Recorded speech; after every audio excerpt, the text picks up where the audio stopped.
Blog Talk Radio. Here at ACO Radio, American Communications Online, or any affiliated stations or websites are not responsible for what guest hosts or call-ins may say. All programming is intended for informational and entertainment purposes only.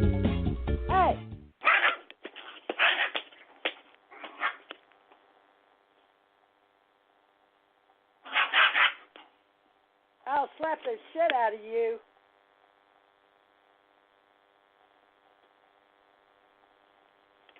Bad girl. You better run. Run. Bad girl.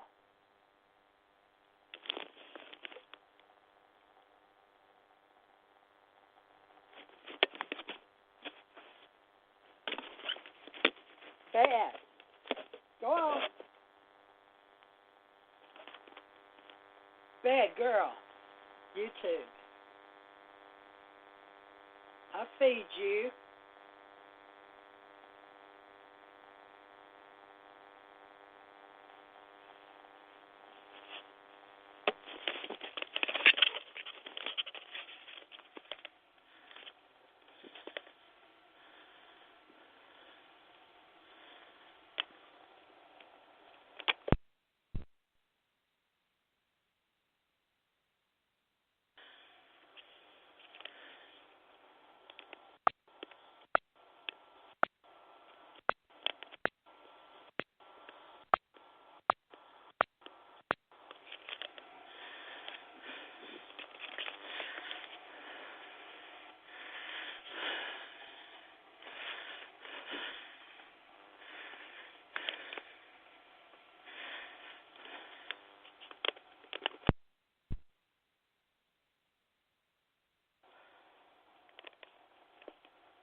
Here at ACO Radio, American Communications Online, or any affiliated stations or websites are not responsible for what guest hosts or call-ins may say.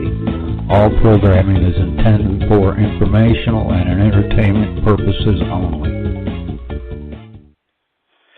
Hello, world. I hope you can hear me. A little technical difficulty getting started today. I'm very happy and pleased to say that MediaCom has finally come through once again and got us all hooked up, but it's touch and go now because now I was having trouble in New York with VoxNest and Blog Talk Radio getting on, not giving me all the keys. So I've cleared all my computers, and hopefully everything is going to go fine from here on. So Tommy and Janette, if you can hear me, we'll move forward here and hopefully get going. I'm not sure, I guess because of all the people at home now with COVID-19, and we're all here at home doing our shows, and remotely is sort of out of the question, but I guess remote is now home. So I just appreciate being here and hope you can hear me. I've got new equipment, new modems, new phones, and nobody seems to be here. So it could be different computers doing different things, but I found out some really strange things happening. But I guess I better get on with the show and say hello, world. Welcome all you ground troops spinning around smartly on the planet. I'll get the chat room going here, and we'll see where everybody is today. Today, Jenny Lucas has decided to join us today from Virginia. And she's between D.C. and Virginia. I guess she is a psychic by trade. And let me pull her up here because we were having trouble yesterday just talking to each other. And same thing on LinkedIn. But, you know, everything's been really busy and really strange. She's got reachjanette.com, Janette Matasia Lucas, speaker professional psychic and dowser, and a very nice website. But let me read you a little about her background. Janette's known as a working psychic with police, families, and businesses around the world. And she helps people on various projects, including those of missing persons, finding lost items, missing objects, even solving mysteries and finding treasures. In the past, she's been with producers or TV shows, and she's been a call for hire, and she's also done technical advising with her expertise in movies and documentaries, and she has some business projects she's working on. So we were going to see what we could create together. I have not been up. This is the first time I've been on her website. So we didn't really have time to even discuss who we were or what we were. It's sort of a spiritual path. And hopefully she'll be calling in here in a few minutes. She additionally worked on residential and commercial water wells, including horse farms and business owners, for treasure hunting and some military projects that hired her. So it's going to be interesting to hear what all she's found. She has some type of psychic ability. We all have gifts. Not everybody uses them, but we're going to talk about how she's creating her team and what she's doing internationally for working in the paranormal realms and with ghost hunting, mysteries of the paranormal, 40 in kind, and also how being a spiritual being and a human on Earth has helped her with her intrinsic abilities, her psychic abilities. She's a member of the American Society of Dowsers and helps with various training and development in the paranormal with dowsing for such groups as the Edgar Cayce Foundation, or just working to include things like her dreams and how you do lectures such as North Virginia Community College. And she's currently working on some books and proposals. So she's got a lot going on. So let me see if this is she. Is this Janette Lucas? Hey, Theresa. Ah, there you are. Great. I was really getting concerned. I was having all kind of technical problems, but you had already warned me. Yep. There you I go. believe you now. I've had some of the strangest things trying to get you on my show. How are you, Janette? I'm good. Thank you for having me. I'm excited to have you. I want to build the show up bigger, but I think what if I'll have you back another time to really build this out. I don't see my partner even in Hawaii, but I don't know. I really did have problems. I'm on two phones in two lines just to get into Vox Nest in New York City where our studio is. But now you're calling me in from Virginia for the first time ever. Now this is going to be for historical purposes, folks. I hope to build the psychic network again back up since I haven't really been working on my psychic abilities or my shows the way I should have, or taking all the readings I could have. But we can get into the reasons for that with different people. But Ginette, now, Janette, you're going to have to tell me, is Metacia the proper way to say your middle name? Because I'm just for the first time looking at your website. So forgive me. I've been cell phone blind, if you know what I mean. I haven't. I've got 3 laptops, 3 cell phones, and trying to figure out how to use them with my fat fingers. So this is the first time I've seen your website. Is this how you say Metacia, or is that? Would you say your name for me? Yeah, you said it, Metacia. That's my maiden name. That's beautiful. Is it Italian? Yeah, it is Italian. Yep. Beautiful. Janette Metacia Lucas. Over there. Now, you got the name Lucas, which is one of my favorite people on the planet, but you're not related to George Lucas by any chance. He's my husband's distant cousin, the Pinckneys and Lucases, yes, from Charleston. Really? Yeah. I was just guessing, although I love genealogy. Wow, I don't know if we should start with names and genealogy or do this as your life Ginette, because you've been on so many other shows already, and I didn't know that till the last 15 minutes, had time to try to grab something. I couldn't even grab your pictures, but I will put you up, with your links and your name and all of that in the future for all of our future radio shows. But Janette, go ahead. I sort of did a little intro that I read. I hope you didn't mind. I just grabbed it off of your website, your domain. And let me tell you which one I got this one off of. It's called reachjanette.com. Is that okay? I just volunteered the information, open source. It's open source, right? It's very kind of you. Thank you. I'm very flexible. I don't get upset easily. Or she'd spit at me, maybe.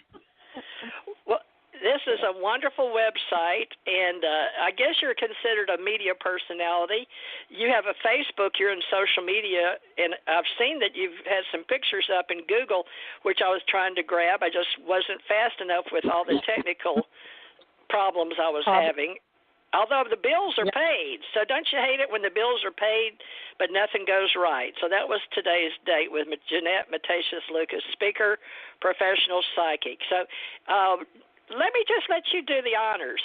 Would you go ahead and introduce yourself any way you'd like to for our listening audience, the ones that I share on all my many social media groups and clubs and just out there for anybody out there listening, and they're all over the place. So just go ahead and tell us who you are and what you're about, Janette, please.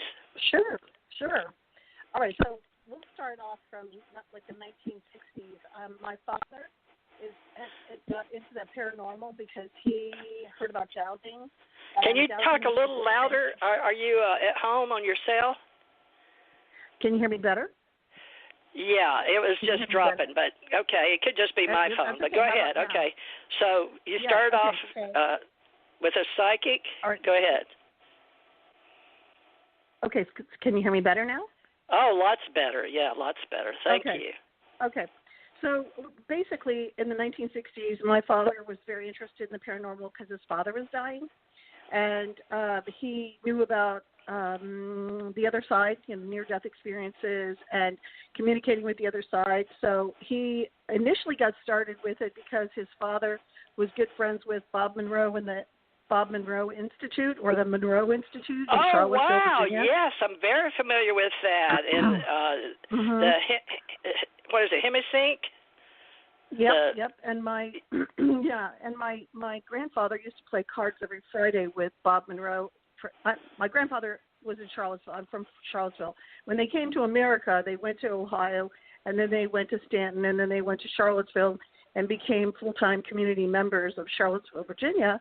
And there were like 9 of them in that particular family.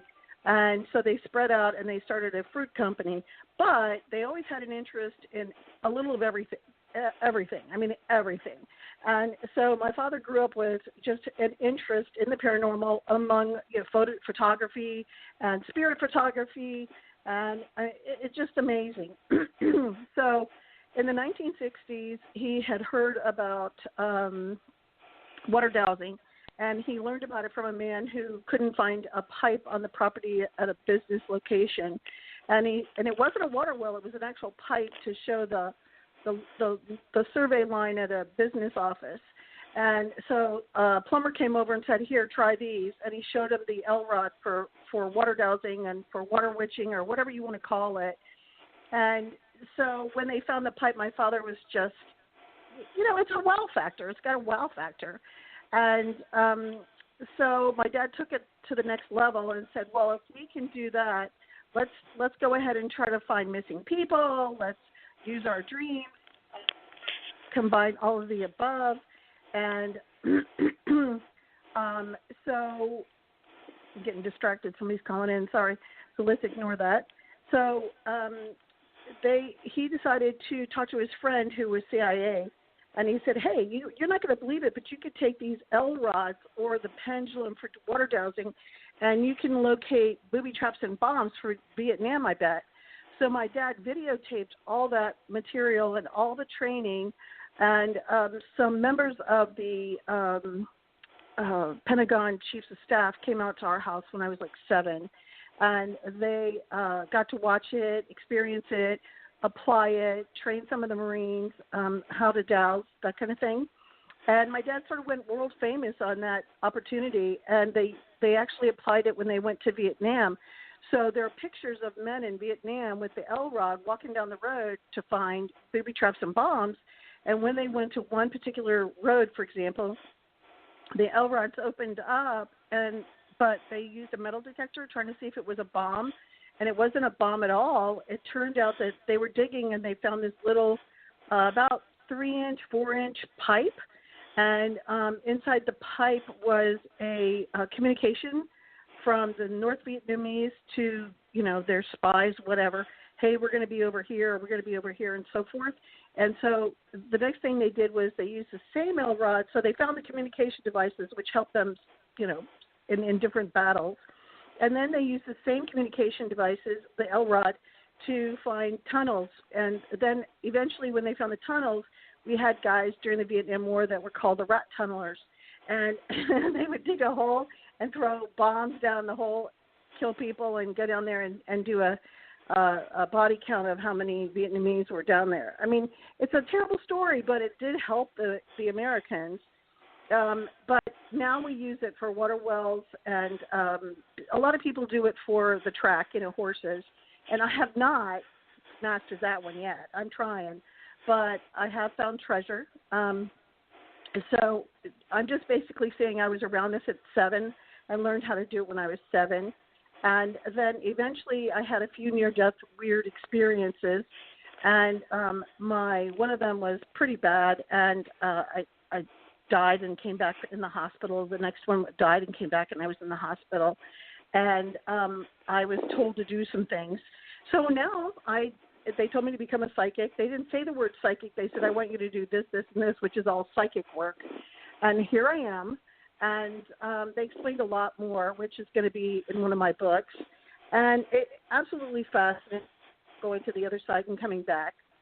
And I guess, I've done a lot of the plethora of the paranormal.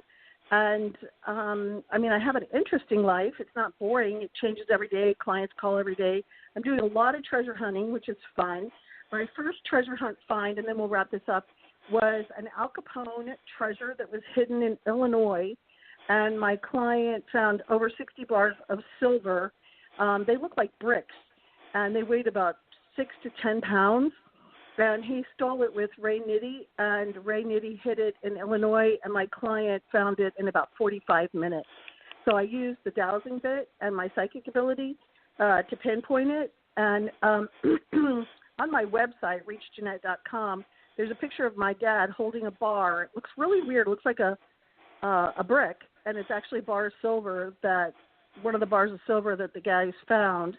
And it's a very fascinating story. Oh, Again, Finding Treasures under your book. I was scrolling down your website. Yeah, he's got a red something on. He's got a red scuba. Yeah, he did scuba diving. Yeah, he did scuba diving. He did canoeing. He wrote 4 books on canoeing. He wrote a book on treasure hunting. But what was interesting is that particular silver bar was one of the bars that Al Capone and Ray Nitty and his crew stole from the federal government. And I kept telling my dad, we got to turn it in, because if we turn it in, it's one hell of a story. Excuse my language. And it's just an amazing story. And it's only one of many things they stole. And it could be a great movie. Here's the story of Al Capone. Here's the story of Ray Nitty. And he used to go to this family's house in the South because he loved their pancakes. And that's where the 60 bars of silver were hidden. So, Wow, amazing. Yeah. Now, is this a photo, and then who did this artwork? Are you an artist? I'm an artist. Are you an artist, or is this someone else's painting? It used to be. What, the picture of the man? Or what? Using a gray outfit or jean maybe with all wells in the background. Let's see. It says commissioned by Louis Metacia. Okay, so Louis Metacia is my father, and he commissioned a famous artist to do some artwork about him.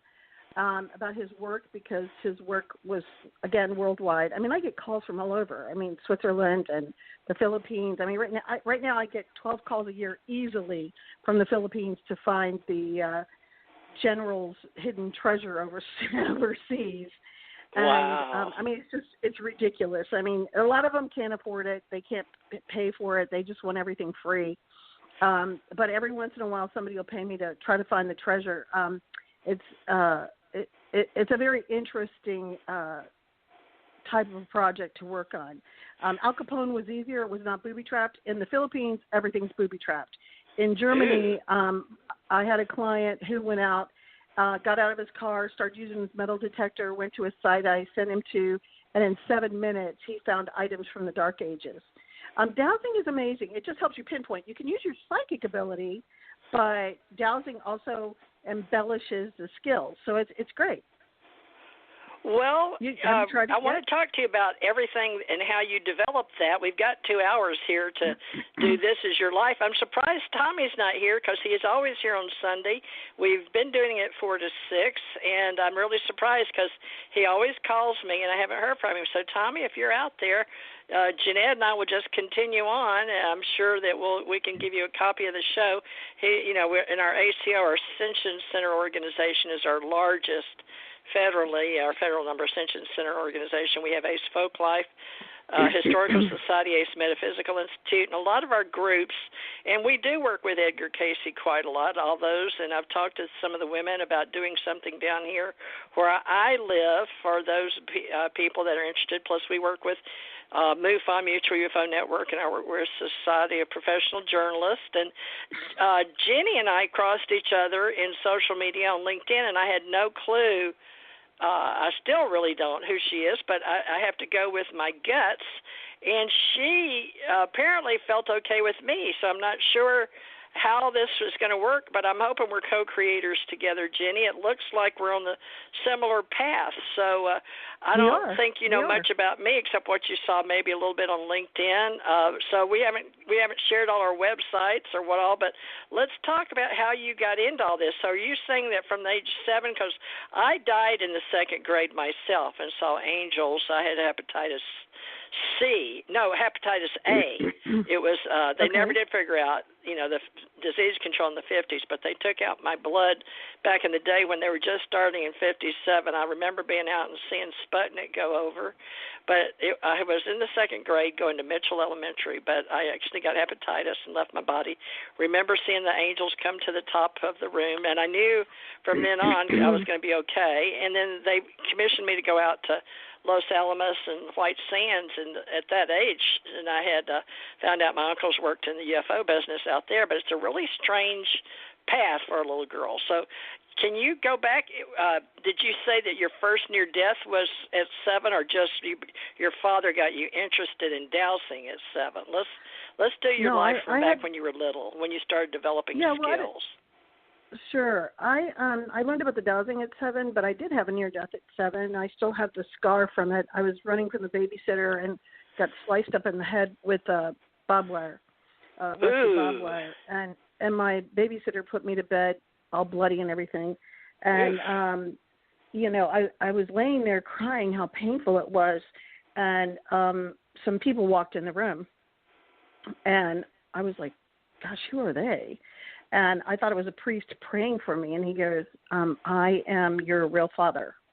And I said, okay. And he goes, I'm here to help you. And these 2 people are going to come in, and they're your real parents, and they're going to heal you. And we're going to heal you. And he took his finger and he healed my head and said, this is a healing, and I'm going to show you your past lives. And I'm going to show you several things, how your life is going to change, and everything's going to change at 27. And you'll know because Shirley MacLaine is going to write a book about it, and they said the word come out about it. Well, my mom looked similar to Shirley MacLaine, so that's how I knew who Shirley MacLaine was. Plus, I lived in Arlington, Virginia, and Shirley MacLaine was from Arlington, Virginia. Oh, so my. I didn't even know that. Yes. How about that? You know a lot more than I do about all this. Well, keep going. It's a good story, because I did follow out on a limb, because I remember where I was in '86, watching it on television with my children in the Navy.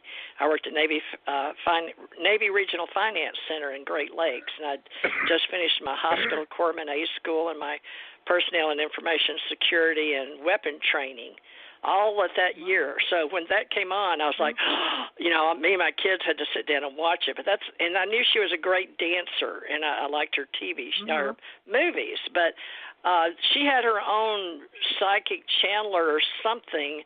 But you want to fill me in on how you got familiar with her again, and let's go with that. Basically, that's during the near death, they were just telling me, you will know, because the trigger is Shirley MacLaine. When Shirley MacLaine comes out, everything will change for you at 27. And at 27, I was back in the hospital. I had kidney failure, and I died in the hospital. And then I came back again, and a week later, I was in a car wreck in the hospital, I think for a day or so. But the first time when I was 27, I was in the hospital, I think about 2 weeks. But what had happened was Shirley MacLaine came out with her book like a week before that happened to me. And I do remember them saying, watch out for Shirley MacLaine. And I said, wow, I'm going to have something to do with the paranormal or something like that. I didn't know. I just thought, well, that's weird. And I thought, I'm not going to meet her. It's just something to do with this. So I went to the other side, and I actually, on that particular time, I didn't get to see the angels on the ceiling. I got to, I guess I was out of my body because I died, and I got to walk in an area that looked like fog, and suddenly I was upstairs in the heavens, and I was surrounded by people that said they were my relatives from previous lives. And it was awkward because some of the people were speaking foreign languages, and I thought, speak English, speak English, speak English. And then a lot more happened to me. I got to meet people, and I got to be told, go in this line because that's the line that's going to go back. And I said, oh, okay, good, because I'd like to go back. If you don't mind, what can I do for you so I can go back? I never got married. I never had kids. And, they just said, we want you to go find missing people. And I said, okay, I'll do it. Whatever you want me to do, I'll do it. If they said become a chef, I would have said, yeah, sure. If they said become a ditch digger, I probably would have said, yeah, okay, I'll do it.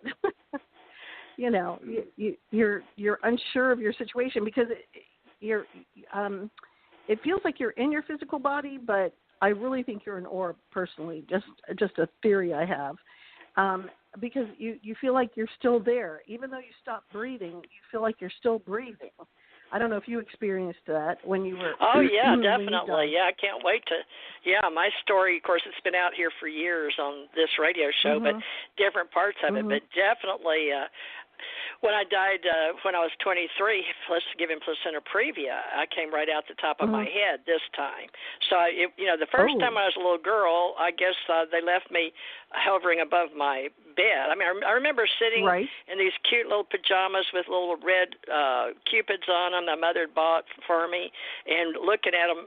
But my body, my psychic body or your orb body or whatever you want to call it, because we're trying to find folks how to talk to each other's psychic. We're all mystics, oracle, psychics, sages, seers, shaman, and light workers, truth seekers, starseeds, since Shirley MacLaine. So what it is just catching up with each other on what we've done on this planet because we talk in 3D. But me going at placenta previa, fourth child born, and they had to cut her out of me. So I was already in I had placenta previa at home, so I'd lost a huge part of my placenta. So I was bleeding out profusely.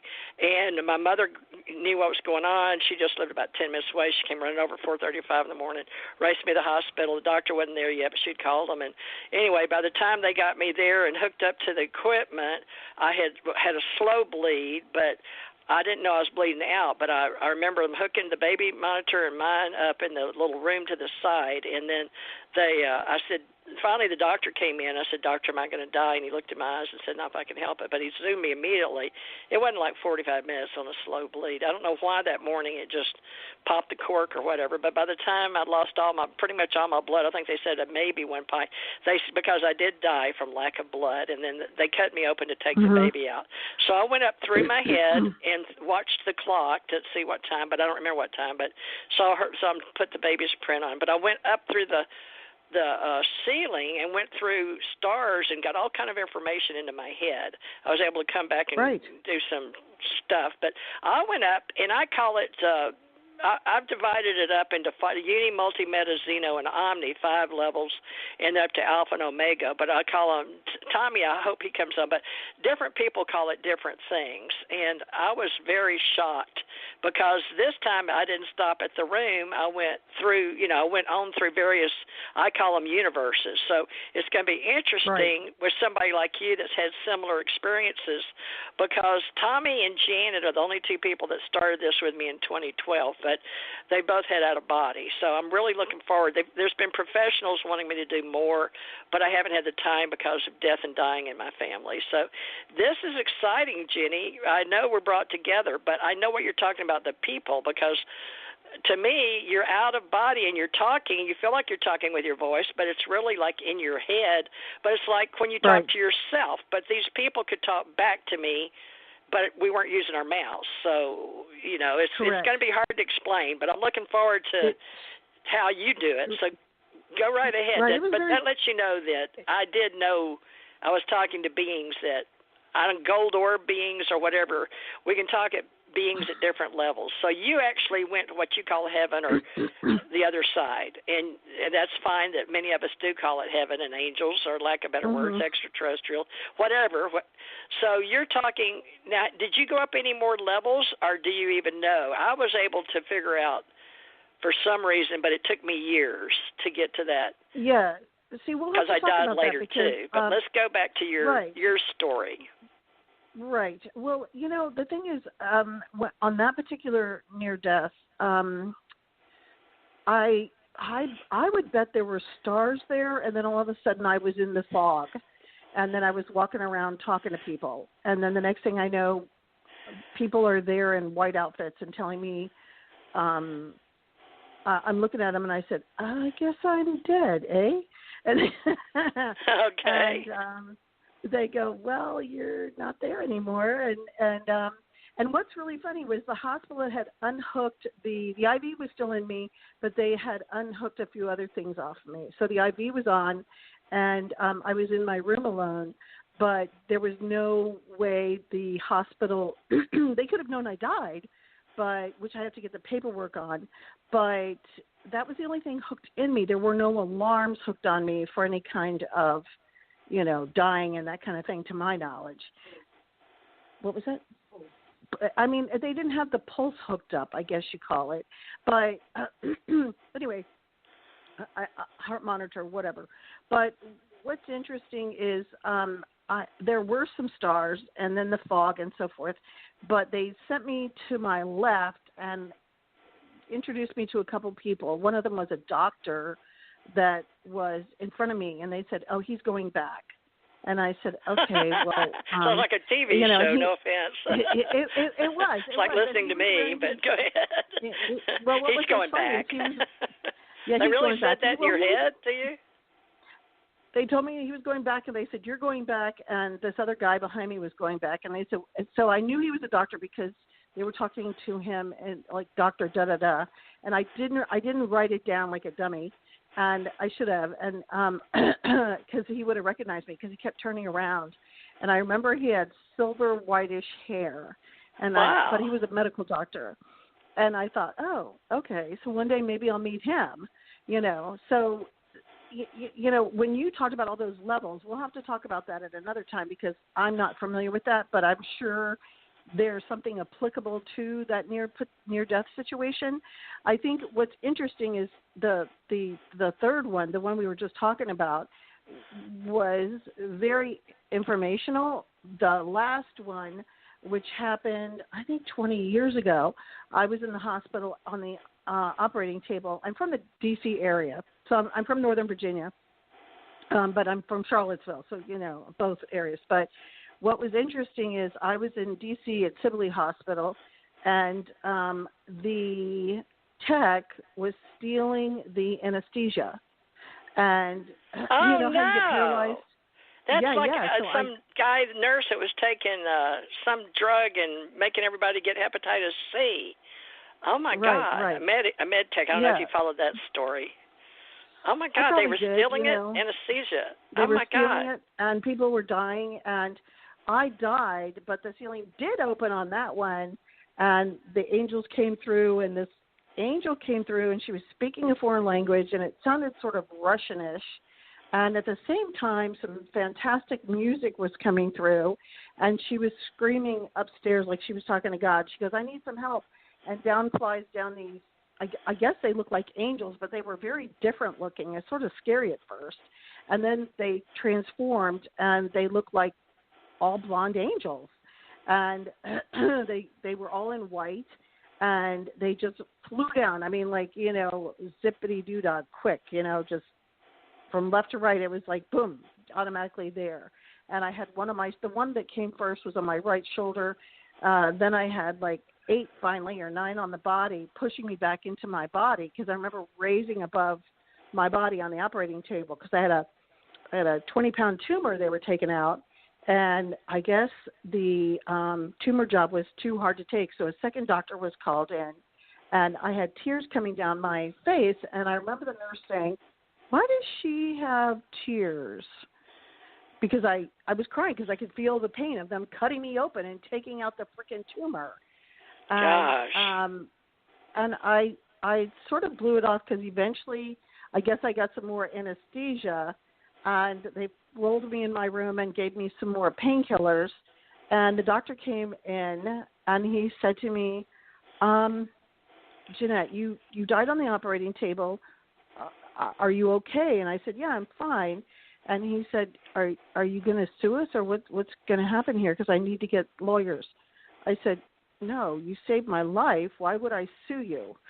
And then, stupidly, 10 years later, I saw an article in the newspaper about how the anesthesiologist got caught, and that was the same exact time when I was in the hospital at Sibley Hospital. And I just thought, oh, my God, I guess I could have sued, because I actually died. And he had told me I flatlined. And, it was just one of those things. It's a lot more complicated than I'm telling you. I think what was interesting to me was that the beautiful music came down. My psychic abilities became stronger. They grew in a more, I don't know the word I want to use, more of a sensitivity, higher sensitivity. And then, of course, it happened when I first got married. And then I guess 10 years later, I'm now known for the Kaylee Anthony case. And a lot of people don't know, I also did the Chandra Levy case and like 25 others. And I didn't go public on most of them because, I had young girls and daughters, and I just didn't want to deal with too much publicity. So now I just get the publicity. It is what it is. And interesting. And now, and I didn't know about any of that, except I mentioned something. I saw Kaylee Anthony on, I think it was LinkedIn. I think that's on. You know how you have friends, and I don't know if we were already friends or if we just happened to be friends, or you were suggested or I suggested, but I don't even know how we got together. But I'm excited because I saw the name Kaylee. It's Kaylee Anthony, isn't it? It is. Mm-hmm. And that was. You should tell me your story. Yeah. Well, I want to tell you mine, but I guess we can both do it here. I was very strangely. How can I say this?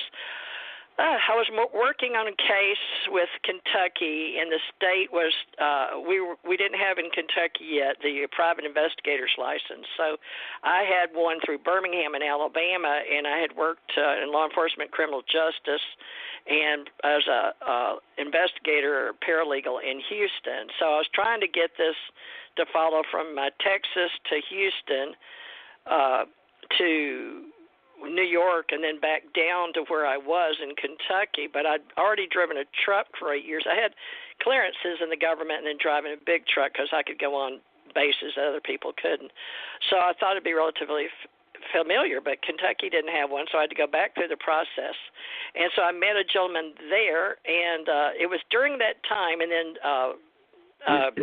a gentleman that was doing UFO business, I guess they wouldn't ever tell me his name, but I know who he is now, but he was I think he's retired now in Canada, but he was interested in me, had people approach me about my stories. So people were getting my stories from me, but I didn't have any publicity or websites or anything like that. I had, prior to in the government, J. Allen Hynek, which was in the UFO business, had gotten in touch with me and flown on a plane with me, and then he died, and I haven't talked to his secretary or a girl that had moved out, but we were supposed to all work together. So it's a really strange thing that things all came up with this back then in 80s, and I was embarrassed to talk about, but Kaylee came to see me, and I guess she had already passed over. So I'm putting all this together, but I haven't professionally put all the threads in my Woman in Black story yet, but it's coming.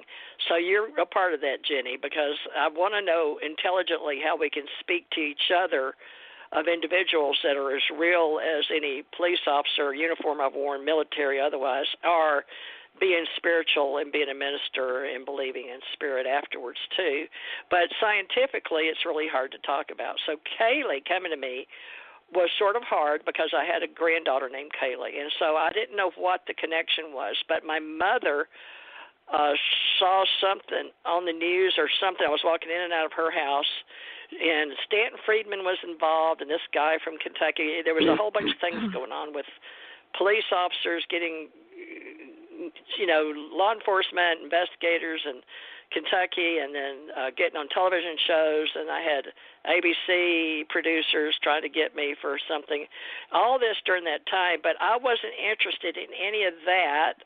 So my mother just said, why don't you see what you can, see if you have anything, because she had dreams about jets falling and things, and her mother before her, they're all from Ireland, sort of red-haired ladies, and I guess they had the gift, but I had it when I was younger, and so I guess that's when the government recruited me in 1967, but this is after my daughter died and all that, which you know. But the little girl came to me like in a vision, not a dream, but a vision.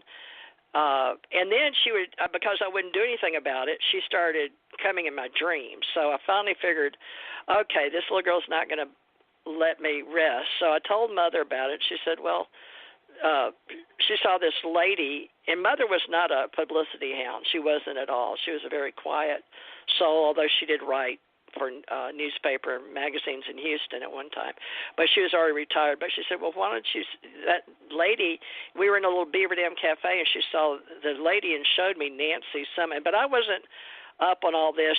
My mother was on Facebook, but I was very busy. So anyway, I said, okay, well, I'll just send her that this little girl's bothering me and that, I can see where she's buried. So I sent it to her, but I didn't follow the stories afterwards until way later on. Something came up about the girl that I saw something about the mother, and that I think her father said something about, I don't know if it was connived or something about a swimming pool, but what my guts were showing me was the vision she was showing me. So I told Mother that, well, she was dead, and she said, but how do you know that? I said, well, whatever this is about, you mentioned Kaylee, my granddaughter, your granddaughter, and that feeling you got in the film, and you said, why don't I see? I said, so now I'm having dreams. I don't know if you put her in my head or she did, but now she's come to me. And I don't know if it's the empathic for my own, but that's what I related it to, was I had recently had a little granddaughter. She's about 13 or 14 now, but Kaylee and a granddaughter, so there was an empathic thread. So I told Mom, I said, well, she's dead and she's buried, and I can see it as a television show in my head, but I can't, I don't know what to do with it, Mom. I'm not a practicing real psychic right now. I mean, I don't know. So whatever it was, I emailed it, I think, at that time, because I was with AOL. Mother had got me on Facebook with AOL, so I sent it to, but nothing ever came of it. So I remember seeing her like on the news one night on a TV where she was talking to a glass to her mother and dad, so I have that memory. But then it seemed like one thing on the news was that she got off. And nobody in my world, because I wasn't into the psychic realm or I trained over 1,500 psychics back in Hawaii and, had a huge company over there, but I wasn't doing it like Psychic Network. The blonde that met me in California in 93 over our names, Psychic Network, she went on and added the clerks that told her, because I had Psychic Network, and this was before we had the internet and domain names, but she said, well, why can't y'all just get along? So we were fighting over it. But she said, but I've got Dan Warwick, blah, blah, blah. I said, I don't care. I'm doing an expo right here with Willie Nelson, so what? But she was like, okay, well, just y'all decide something. So the clerk said, just add the name Friends. And so, can't y'all be friends? I said, fine. You do Psychic Friends. I've got Psychic Network, but I'm keeping it. So I've still got Psychic Network. She did Psychic Friends, made billions of dollars, and I went on doing me. But this thing with Kaylee was the one thing that stuck in my craw, because I didn't know. Michael Jackson came to me when he died, same thing.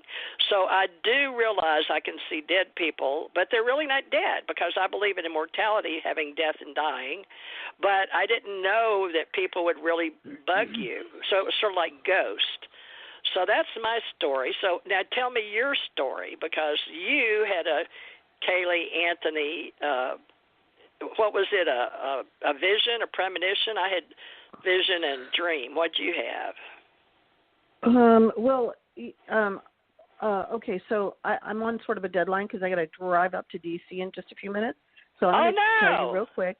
Yeah, no, the trains are having problems because of Eta, the hurricane or storm.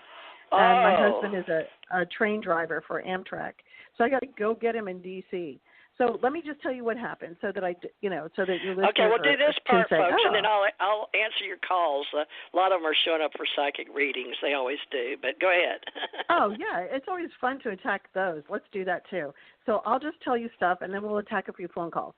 So, because I just love doing that. So, I got a phone call from a man who approached my father to locate missing people.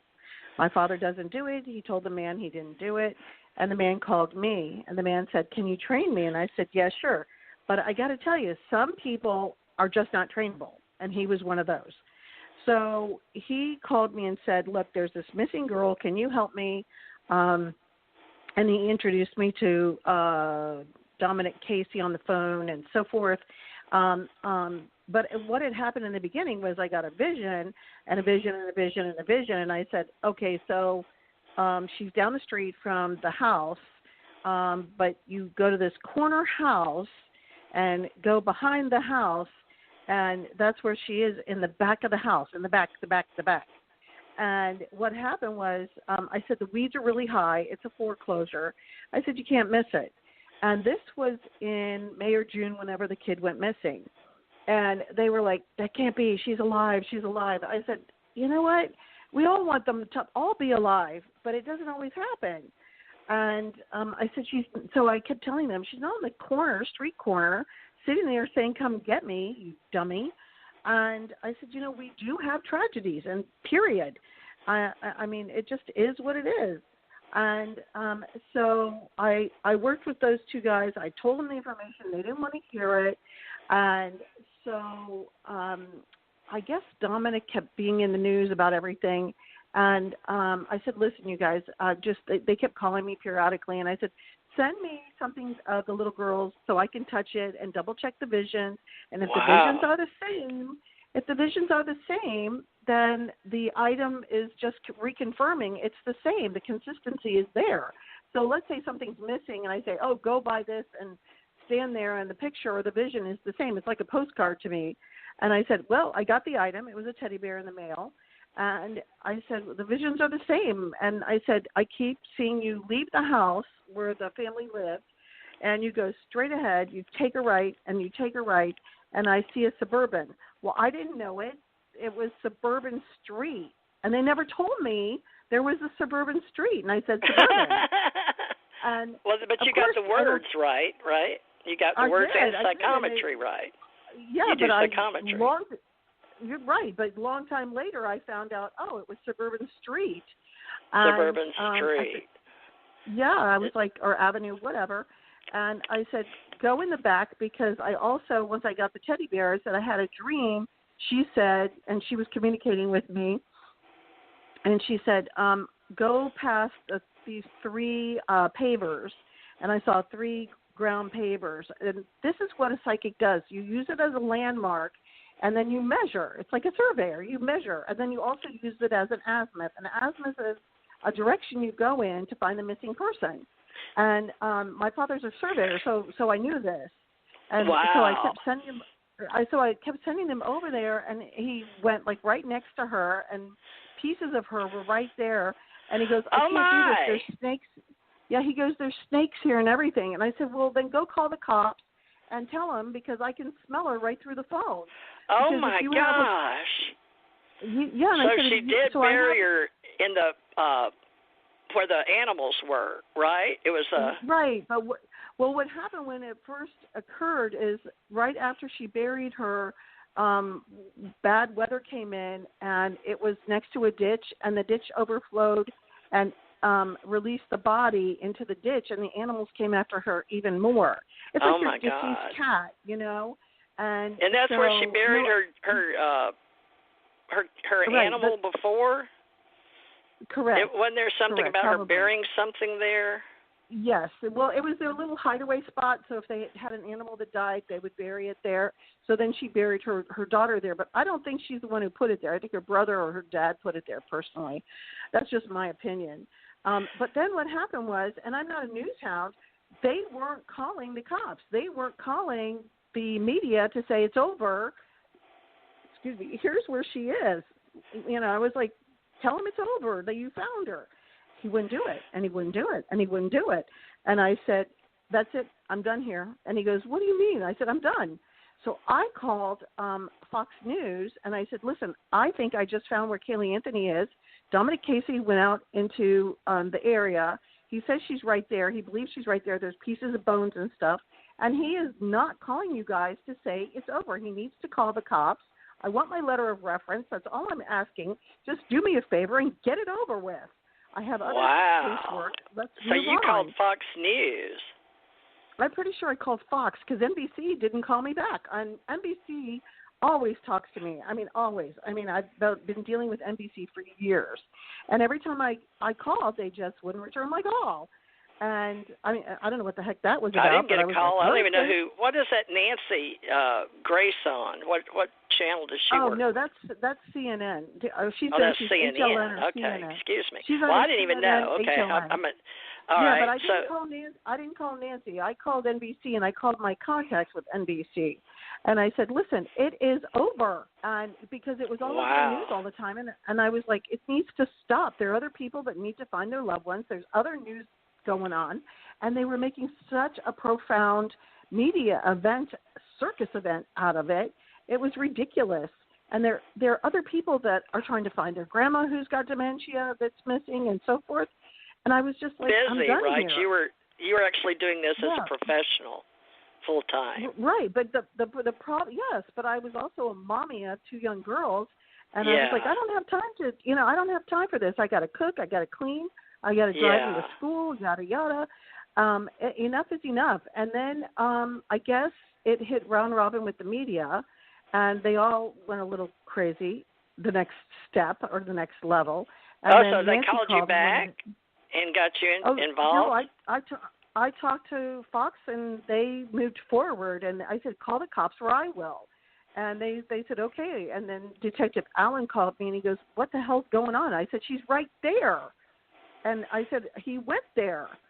And it was just ridiculous. I mean, if I So you had a psychometry hit, plus somebody had called you to train them, and instead you got involved personally as a psychic. Using your skills and your psychometry, your hits. So your visions played out. It's sort of like I see visions, you see visions. Is that what happened? I use all of the above. Yeah, I don't do tarot very much, but good. Yeah, I do too. I prefer tools. I don't know why. Maybe I'm old school because a lot of the women these days just do without the tools. But I'm old school, I guess. I like the tools. I use tarot. Well, good. I've done psychometry at some of the psychic, fairs and psychic bookstores I used to work at in Hawaii. Well, that's good to know. But how did you get, so this was interesting that you put that, but that's because I guess that's how people knew your name Janette, right, was because of the Kaylee. That sort of put you on the metaphysical map or the spiritual or with television shows, or what happened exactly? No, they never called me. You know what happened, which was hilarious, was during the Kaylee Anthony case, everybody had my old telephone number on the Internet. And this poor woman got like 2,000 calls, and they called her house, and I called her and said, hey, listen, I was just in the news. Please give them my name and number. And she goes, hell no, I'm not giving them your name and number. I want you guys to stop calling me. And I said, well, give them my name and number, and they'll stop calling you. Oh, my name goodness. And number. And they couldn't reach me, and they did all these things without me. And I was like, okay, God has a plan. Don't worry about it. And the next thing you know, the two guys, Casey, Luke Phillips and Dominic Casey, were saying nasty stuff about me, saying, oh, I said she was in Puerto Rico. I said, no, you guys came to me and said, let's tell people she's in Puerto Rico so we can get, meaning they could get a free trip to Puerto Rico. And I said, goodness. No, I'm not going to, I'm not going to do that. And they said, because then they started. You saw them right there, close to her home. Yeah, I stopped them. Oh, yeah, they go, oh, no, we think that, a drug mule took her to Puerto Rico to use her for, ransom. I said, she's deceased and down the street. Stop. And I said, it has something to do with this other family, and I don't know why. And then it turned out that was her best friend's house, in the backyard, in the back of the yard. You know how you have a house with a quarter of an acre, and then you go back 2 more acres, like another acre, and that's where the body was. And it Not was very on far at Suburban all. Street. No, but the papers were there, and that was the landmark, and that's why you see Dominic Casey. I said, if I'm wrong and she's not right next to the house, she could have been buried there, because I said, I think they moved her, but I think she was buried in the garden and then moved back in the back of the house. And I said, but this house is just so prevalent, it's too easy. And he finally went out and gave it a shot. But, he got shot in the foot because basically he tries to get involved with these high-end cases. He's not a PI. He is a PI under the auspices of a lawyer. I'm a former PI. I mean, people will say all sorts of crap about me on the Internet, but I am a former PI. And so I went to PI school to see if that would complement my psychic work. It doesn't. Yeah. You're still under the auspices of weirdo if you're called a psychic.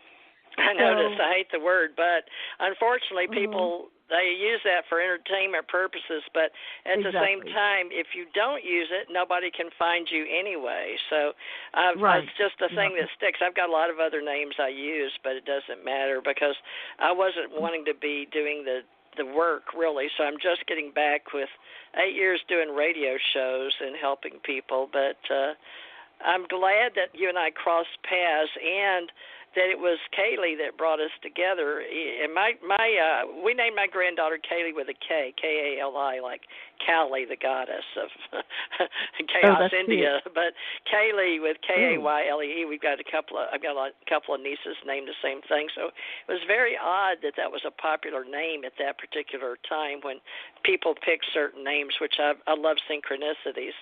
But so your psychic abilities, you had near-death experiences. And what do they call it? I've used the water witch, copper, I guess, dowsing. where they would cross. What is that? I've used them, but what are they? They're dowsing rods, L rods. Yeah. L rods. Okay, I've used those years and years ago in my 20s. I was just starting, but so have you gotten really good with those yourself in dowsing? Oh, yeah, that's what I use most of the time to find missing people or water wells. I have to find a water well next week. I'm doing buried treasure. I've got like 5 buried treasure projects from pirates to I also find missing objects. My specialty, that's one of my specialties. Right now, that's not my focus. People can look me up in the Smithsonian Magazine. I found 2 missing objects for a journalist who wrote an article about dowsing. And that was in the 1998 Smithsonian Magazine January issue. And I was the only one to find the missing objects. You have some credentials, girl. Oh, I do. I'm in books, Reader's Digest books on the paranormal, and I mean the list goes on and on and on and on, But anyway, so I've got to go. But I would love to help you with any of your callers in really quick, and then I'll go if you want to take a couple real quick. Okay, sure, yeah, folks. We appreciate you calling in and hanging in there. Anybody that wanted to talk to Jenny, Tommy, and Suzanne aren't here today. 214, you're live and on the air with TJ and Jenny. How are you today? Can you hear me? Yes, I can. Hi, how are you? Are you calling in for a reading, or did you want to ask Janette a question? Or I've got three people behind you. She can't stay very long, but let's get to know Janette today, and I'll do readings during the week too. But just tell us your name and where you're calling from, and direct your question or answer or whatever to Janette, if you don't mind. Well, I didn't have a particular question. I just wanted to see if you can give me a general reading. And my name is Liz from Dallas. Liz from Dallas. Oh. Janette, do you want to pull your tarot, or you want me to, or what's up? This is our first time, folks, working together. So live on the air, Janette. I don't have time to do that. I do have time to do questions. So because a reading takes, time. Normally I would, but I'm limited. I got to rush off to D.C. So if you want to work out a reading time with her, do that, please. And then let's just talk to people who might have a quick question. Do you have a quick question at all? Yeah, let's talk about my marriage. I was thinking about possibly eventually getting a divorce. I don't know what decision to make with that. Okay, so, all right, so you're thinking about it? I mean, so here's my deal. Is your husband is turning his back to you, which is A, he's ignoring you, and B, he's facing west, which means to me if you do divorce, he's going to move away at a distance. And so you got to be careful because financially, do you lean on him a lot for all your money? Yes, I do. Ooh. Okay, because you can't. I don't think you'll be able to count on him. You'll have to go get HUD housing. You're going to have to make a plan. So you don't just go out and say, I'm going to have a divorce. You go out and you get HUD housing, and you talk to social services. Do you have children? Yes. Okay. Oh my. So you need to make a plan before you jump, before you leap, because maps are very important. You got to know where to go, right? You got to have that map. Yeah, you've got to make a plan because this guy will just cut you off really fast. And you know what? I'm totally fine with you divorcing him, but I got to tell you, when a man turns his back to a woman, that means he's not going to help you. So you're on your own, and if you don't have college behind you, it's time to go back to school. And hospitals are so desperate for nurses.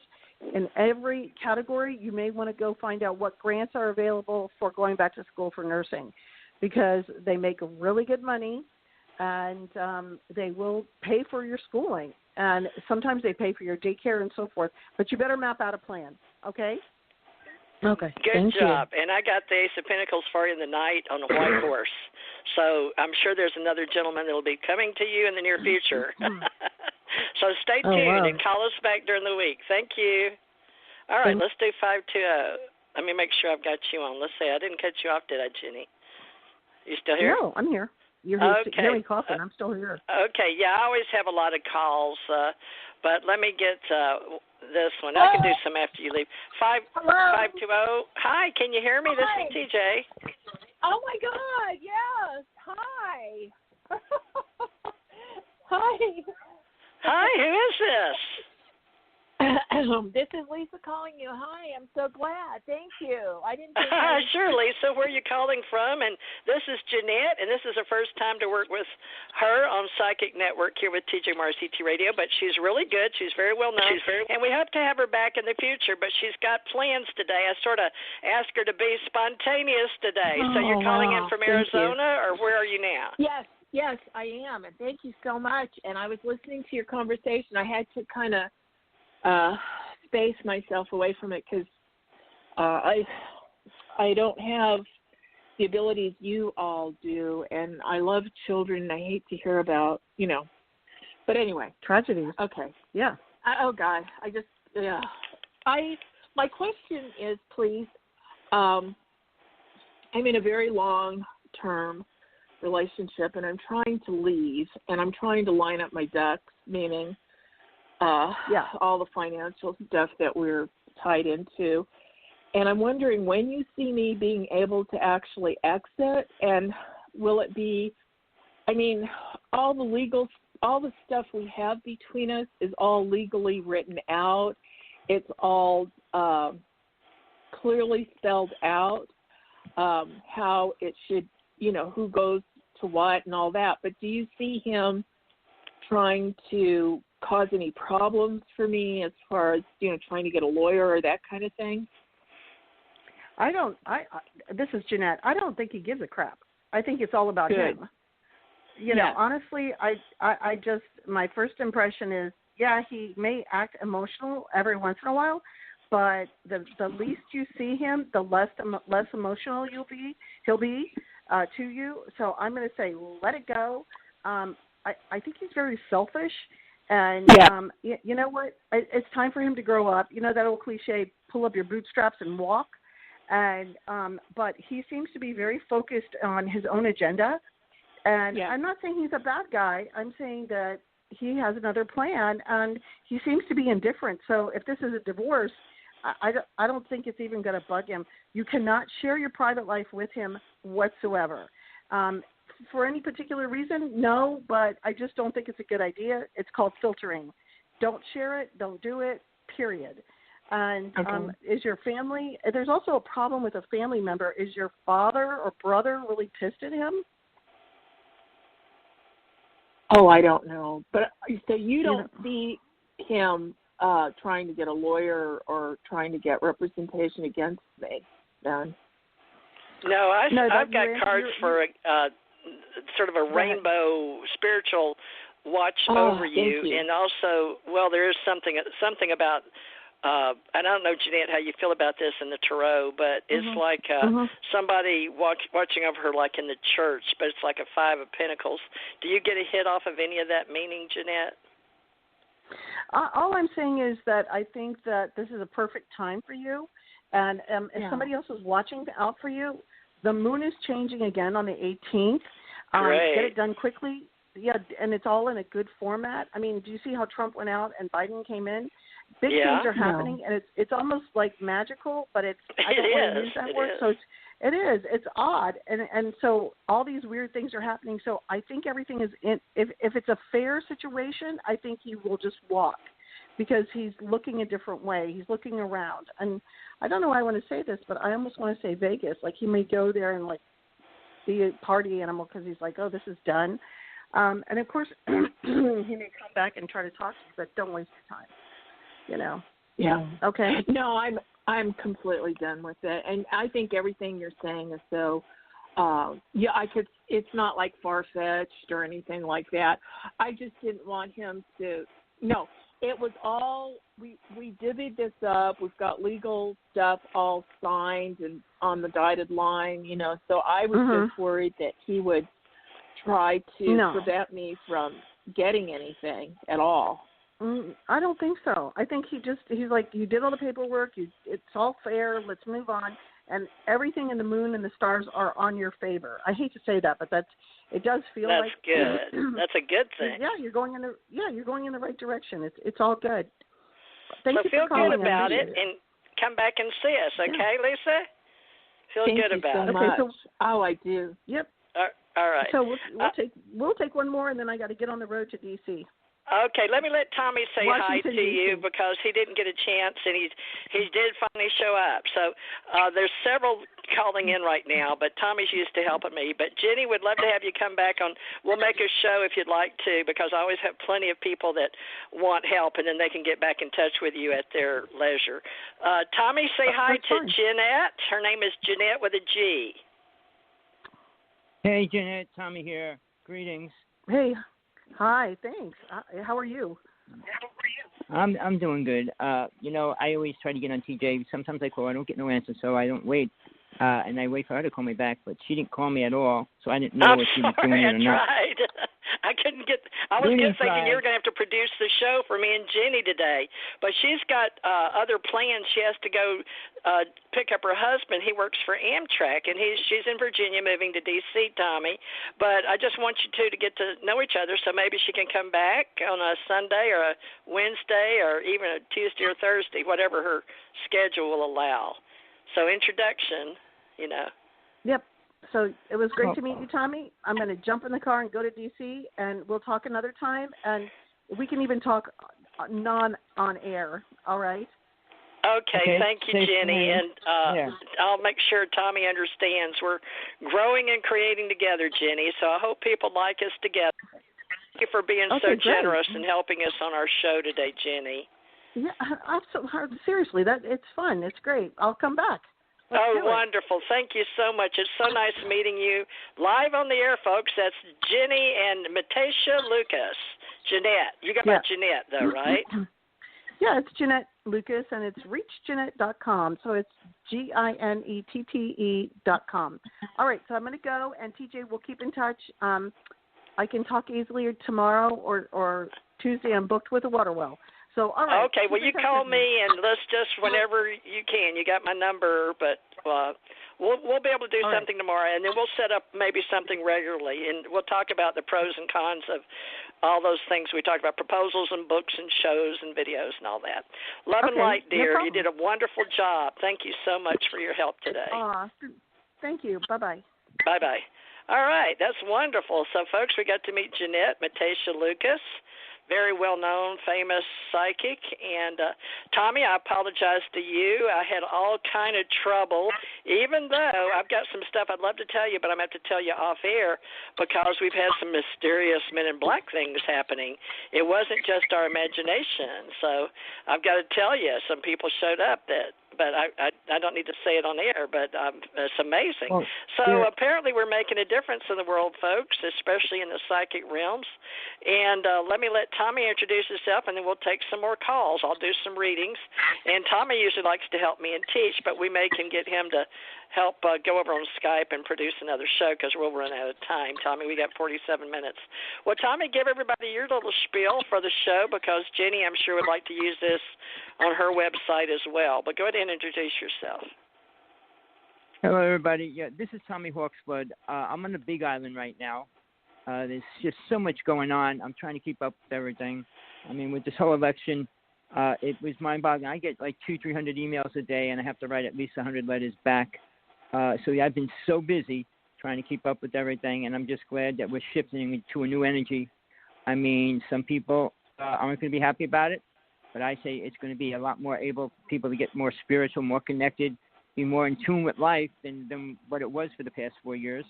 I'm looking forward to an incredible changeover, and even at that, we have a woman vice president, black woman vice president. Trump's going to be playing games for the next 2 months. She's mixed, but women. Well, she's a woman, Indian. for God's sake. My God, she's the first vice president. Clinton was up there, Hillary, and she had a wonderful background. But we got pros and cons on everybody. But they're all millionaires, folks. But thank you, Tommy. Yes, a woman, black and Indian, mixed, everything, wonderful, right? And if anything happens to. Yeah, and if anything happens to Biden, we got a woman president. Awesome. If he comes down with the virus. I'm sorry, folks. I'm a woman in this life. I may be a man in a woman's body, but right now I feel like a woman. I feel like a woman. Just so you know, people. I am woman. Hear me roar. Give us the power. What, Tommy? There's a lot of things happening now. Anything about the virus, if you try to put any stories or any truth about it, you'll be in trouble. So they don't want you freelance, independent journalists, reporters, or are you talking just social media? Anybody. Are you talking Facebook, LinkedIn?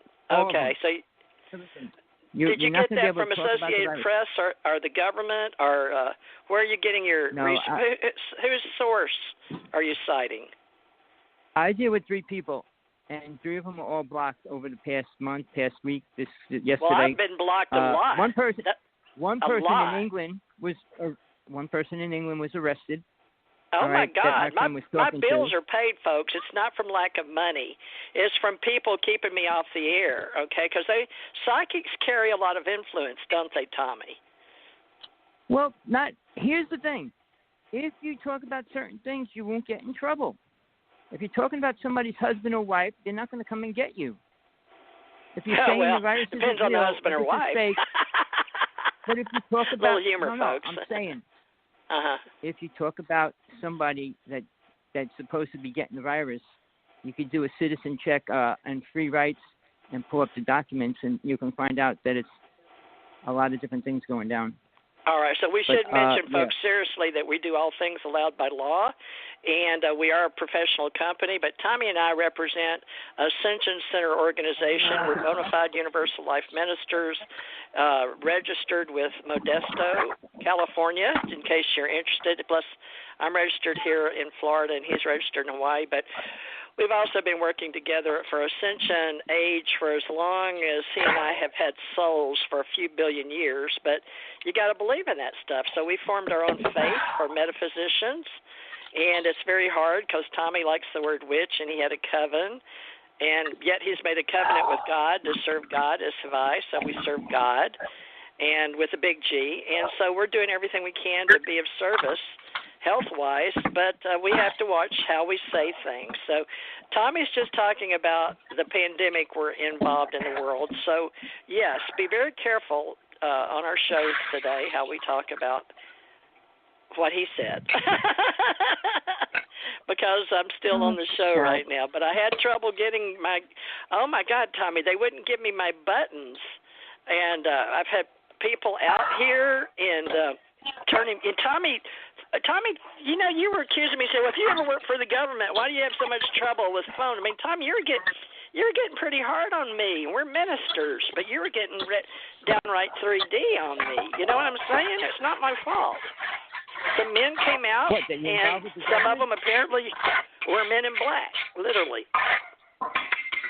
But go ahead and talk for a minute because I've got to answer the door. Okay, Tommy? Folks, stand by. We'll get you in just a minute. I've got to go answer the door, and I'm on a different – okay. Oh, gosh. Tommy, go ahead. I'll try to see if I can mute. Here in Hawaii, we have so many things going on. No more what's happening right now. And no doing it. We have two people here, the twins, third phase of Moon. They got a couple sites up, and they put every video up every day of UFOs and sightings from around the world. And there's just so much happening. And if you want to see some things, it's a good site to check out because they've been putting all kinds of videos up.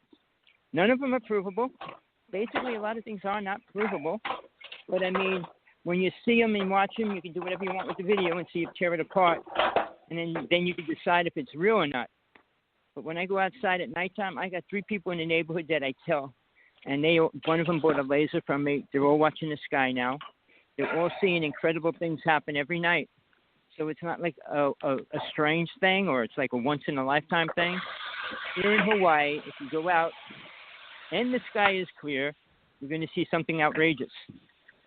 I mean, at least a ship moving by or different things. So if you're into that stuff, I have a book out. It's a free PDF file on how to see a UFO field manual.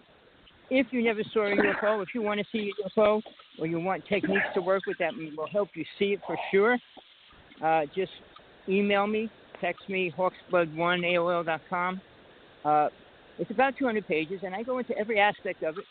I explain a couple of things like why would you want to see a UFO and things like that. But people create things, and we just hear about it. And what people don't know is where people really stand, like Trump, where he really stands on that, what's really happening in the world, the UFO world. People need to know. It's that time where it's going to be exposed greatly this coming year. Everything's coming out, and I'm saying a lot of good and bad things. Tommy, is that you making all the noise, or do I have other people on? It's an awful lot of noise on I don't know. Can you hear it? Somebody's somebody washing dishes. Doing dishes. Right. Okay, I must have them on. I'm sorry. Sorry, Tommy. Okay, I had to answer the door. Let's see, 520 was on. I'm sorry, 520. Did we get you already? Oh, God, I didn't realize. I thought you put me on mute. You didn't? Oh, my Lord. I'm sorry, folks, for y'all listening here. Did we already do you on 520? We did. Is this Lisa? Sometimes I go to the bathroom. I'm glad I didn't go to the bathroom. I did go to the bathroom. Did you hear me? I hope not. I heard a rooster. That must be Tommy. Oh, what a funny show. Well, Lisa, thanks. Let me get to... goodness, folks. It's been a day. 434, you're live and on the air. Lisa, I'm going to put you on hold, but come back during the week. I'm going to do this probably Thursdays with Suzanne and Tommy on Sunday. And something on Wednesday and Tuesday. So just catch me as you can, Lisa, and we'll get you a full coverage. All right, 434, you're live and on the air with TJ and Tommy this time. What's your name? Where are you calling from? My name's Khalil, and I'm calling from Charlottesville, Virginia. Your name is Khalil? Yeah. Wow, like Superman, Khalil? That's Carlel, but my name's Khalil. It's like an Arabic name. It's kind of hard to pronounce sometimes. Wow, and you're in California? Charlottesville, Virginia. Oh, you're in Charlottesville. That's the same. Are you a friend of Jenny's? I don't really know Jenny. Oh, Jenny's very famous. Jenny Matasha Lucas. She's been on a lot of radio and TV. It's reachjanette.com. She was just on. I was just asking because she's from Virginia. All right. How can we help you? Did you have a question for me or Tommy, or did you want a quick reading, or what's up for you?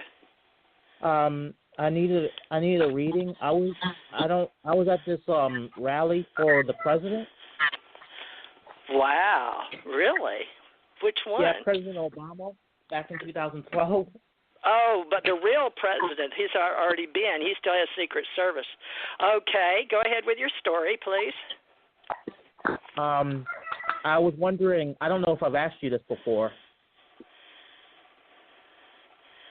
I may have asked you, I don't know. But I was wondering if the person that was sitting next to me, if they were like FBI or if they were Secret Service, because they were. My mind is refreshing me now because they were being very friendly and I was a little nervous of them. Well, you were cleared because they don't let just anybody in, so they already knew everybody's cleared. Now this was back in Obama's time, but it was still during the time we had cell phones, so you wouldn't have been there close to the president had you not been cleared. Now, of course, there would be plenty of people in the audience. But if you had feelings, more than likely in your gut, it was probably true. So probably FBI. Well, there's nothing wrong with that. I mean, we have a lot of government people. I've worked with some. I've dated some. They're just humans, but they have different jobs. But is there anything that you're looking for to find out from me or Tommy, or you want a general reading? Because I don't ever remember you talking to me. Personally. I was wondering if I'll be able to take a trip this year. This year? You mean like during the time that we're waiting for stimulus checks? I doubt it, but let me look. What about? Hold on, let me look at the cards. Your cards say, no, it's too hard. Your money's not there to go up the mountain, that you need to be studying wisdom right now. This is your past. It shows that in the past you had trouble with a romance. Now, here's your present. Your present is you're waiting on something.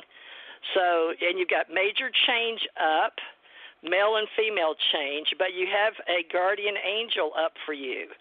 So whatever you're doing, keep doing it because you are being watched right now. Now, for the future, oh, my goodness. Now, you're wanting to know within 4 months, okay? You'll hear about something within 4 months. So I wouldn't plan your trip till you have the wisdom in your map your plate for 4 months from now. Now, you're asking on a, entertainment show for psychics, but Tommy and I believe in what we do. We both died. We're both Ascension Masters, and we understand life is immortal, and we help a lot of people with their souls and their soul's progression, but we're also life coaches. So, you're asking a question, but I wouldn't plan anything for 4 months out. So go ahead and plan it. So that gives you, I would say, December, January, February, by March. Because people start traveling, but they don't usually like to travel during the spring. But for you, March to May, and then we're back into our big season for all the travel. It's really hard to get booked in from June through August, very expensive. Except even if you come to here in the hurricane area. Now, I didn't ask you, where are you calling from? What state are you in? Virginia. Oh, yes, you did. You told me because we talked about Jenny. All right, Tommy, have you got any advice for him traveling from Virginia? Did I lose you? Oh, no, okay? Sorry, I was just on mute. Yeah, oh, okay. All right. Anything for Khalil? I don't know what path you follow. You follow a religious path or not. I just put my protection around me so that I'm safe wherever I go. And you have to learn to listen to that, because the littlest things when you're on the road can turn into a nightmare or a disaster. So when you're listening to yourself and you have it open to the communication, and you could actually get answers that you need. So, don't rely on yourself for the answers. Always go within if you can, if you know how to, because protection is what you need wherever you go anymore now, especially with the virus and everything else, whether it's real or not. And when you support a president or a vice president, you have to be careful about that, because people don't like that and you say something. So it's getting to a point, traveling's really hard. So all I would tell you is just make sure you stay protected. Try to stay within your own personal limits, and don't talk about presidents or vice presidents or any kind of religions right now, because everybody's up in arms. Hopefully that'll come back into control. Yeah, but really put forth, folks, about the stimulus checks. We really need them to catch us up for this quarter and this year. Then we've got to starve just about January, February, March until the tax roll. People pay their taxes or get their early money back, right? But then, people don't like to travel during those winter months, especially Virginia, Khalil. And but March and April, when the trees start blooming, that's when we do spring cleaning, clean up our lives in the past. So right now we're in a healing mode for the planet. And hopefully we're going to get rid of this stuff within 4 months. Tommy, do you foresee, with all the people you talk to, about this pandemic rolling up within 3 months? Because we've got to get through the flu months with all these places that have snow and winter. Well, here's a story. If they talk about the flu, it's going to take away from their virus, so their other virus. So they're probably, I already heard words on it saying that it's not spreading. So they're not going to talk about it. They're going to relate everything to this other virus now. So they're not going to really promote how many we have on the flu. I'm sure they're going to get numbers, but it's not going to be the same. Are they going to put the numbering system in Africa in the same shots for the pandemic to get people numbered like our Social Security numbers? Uplinking them? Yes, it's going to be the whole world. The whole world's going to be uplinked for the Internet. Is that just for them to keep up with them personally, or because we can't get cell phones to them fast enough, or Obama phones to them, or what? In other countries, because we're using, that wasn't Musk putting up balloons so he could get to them faster, or was that Bezos? I forgot. We're using balloons, over countries that we can't really afford to dig, cable or have the satellites. I don't know what's up with that, folks. Well, there's so much going to happen in the next 6 months alone. When you talk about even the 3 months, travel is going to be, make sure you don't get somewhere where you're going to get stuck. That's another thing. Oh, yeah, because you don't want to get so many people normally travel and wear the mask. So you've got people that are regular travelers, right? So you don't want to get all mixed up in those. My partner had a friend in India and was traveling. I guess he was trying to get to Tibet. He got stuck in China, and he's been locked down now, and he can't get out of there. So if you don't have money to travel with a big backup of 12,000, don't count on it. folks. I mean, and we love to travel, but, you know, you got to have a nest egg. So who's taking care of these people when they get stuck? Who's feeding them? Nobody. Oh, my. And that's scary because if you don't have a way to support yourself, you're really in trouble because you have to stay somewhere. They're not going to pay for your hotel. I mean, it should be if they force you to stay there, they should make you stay in their hotel. But well, let's get another caller. 917, you're live and on the air with TJ and Tommy. How are you today? Where are you calling from? Hey, it's Theresa. How are you, Theresa? Okay, who's this? This is Theresa calling from New York City. Theresa, and what city or state are you in? I'm in Manhattan, in the Manhattan area. Oh, okay. So how are you today? And I guess you've talked to me before? Of course I have talked to you before. Yes, you're great. I've talked to you. Okay. Good. Well, I'm glad you came back. Thank you for supporting me and my channel. Please like me and follow me and all that, Theresa. Do you already follow me? Are you one of my numbers? I've only got like 150. I never think to tell people all those things you're supposed to market, you know, like please like me and follow me and all that stuff. I got to start doing that. Well, Theresa, how can I help you today? Are you looking for anything from me and Tommy, a question or anything particular? Yes. Okay, so I'm empathic myself. Okay, yeah. So I just have to actually start believing in my powers, which is fine. And my goal one day would be to help people. But in the meantime, I'm looking to do a move. Okay, and the most oddest thing happened to me today. Okay, so being that I live in New York City, you have landlords or homeowners sometimes, when they're looking for people, they may post something in the area, for example, on a bulletin board, or they may post it on the street light. So when so I don't know, just something compelled me to pull, even though I wasn't looking for this particular apartment or anything, but I just looked up the telephone number. And I just wanted to see what are they trying to tell me, because I'm looking for something. I don't know. Well, did you call it?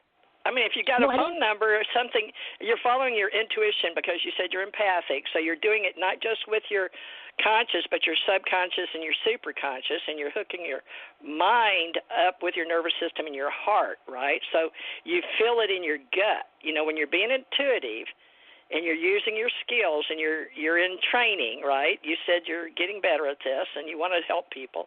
So what made you attracted to that phone number? Did you see it on one of these postings? You know, one time I called into Blog Talk Radio, and a lady told me, she told me to, when I start looking for a place, even look like on bulletin boards, or just keep looking if you don't find anything online. So I don't know. I just picked it up, although I'm not moving in that particular area, but I just grabbed it.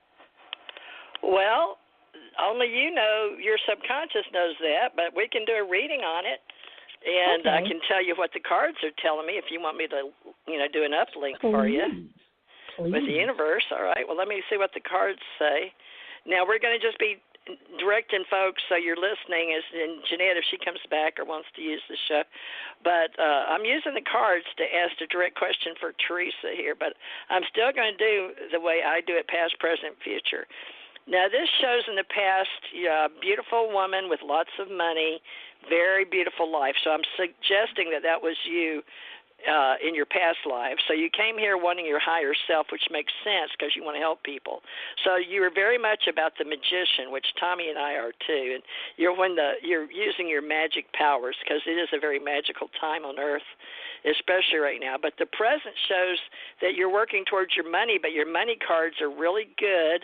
Your lovers are upside down, but that's okay. You can fix that. I'm sure there's a reason for that. Now let me look at your question. Now, it has to do with home and moving. I do see that card. But completion, and it shows you completing, but it's not telling me the end of the story. There's no end to the story. So it shows you do have somebody watching over you in the future, but it's one of your higher guides. So because you're pulling up the Ace of Wands for wisdom and the Star, which is a very high arcanic card, so to speak. So they're wanting you to work on your own wisdom, because remember, you came into this life with your own magic. That's why you're using your empathy, and you want to get into our spiritual metaphysical group or ACO club or whatever. But just keep doing what you're doing. With that number, let me just ask one question. Is this a good number for her? Oh, it says the world. So that's good. So anything that you want it to be, so you're going to have to manifest. This is about you manifesting your future. So you need to just follow up and see what it means to you and how you can make that. Because right now, everybody is creating their own map, right? We've got to decide what we want in order to get there. Saying, Tommy and I were just talking about that with Khalil, right? You've got to map out what you want and how to get there. So what does it mean to you? Did you call? Did you follow up? I didn't follow up, but normally what I do every week, every Sunday, I just start looking online and I get the newspapers to the area to where I want to move in New Jersey. So that's the only thing. I'm looking hard. Well, Tommy's from New Jersey. Tommy, you get any psychic hits? Does your vision? Tommy used to use it while he lived there. He was very in tune, but he hasn't been using it a lot with white people. He's like me, a little hermit. But I do a lot of remote viewing. But Tommy, can you remote view in your mind's eye and help her? Tell him what part of New Jersey are you in? Because Tommy, did you live in Bayonne? Where'd you live? You're on mute. Unmute. Hold on, he'll be here in a minute. I live just about everywhere in Jersey. Oh, so you know Jersey. Well, help her figure it out. All right, give her a psychic hit. Questions first. Let me give you a couple questions first. Now, you say you're empathic. How empathic are you? Well, how would she answer that? Here's the reason why. Okay. You're a percentage. Empathic people are a percentage, anywhere from 1 to 100. When you're 100%, which I was empathic for 2 years. All right, what it means, I don't know how you perceive it, which I wanted to ask you. When you see a person, what do you perceive, and what's the empathic reading that you get from a person? For me, I could see every thought that's in their mind. Everything they say or feel, I could see it. And I would confront people on that as well, because most people are not thinking of anything spiritual, first off. And second off, it was pretty bad.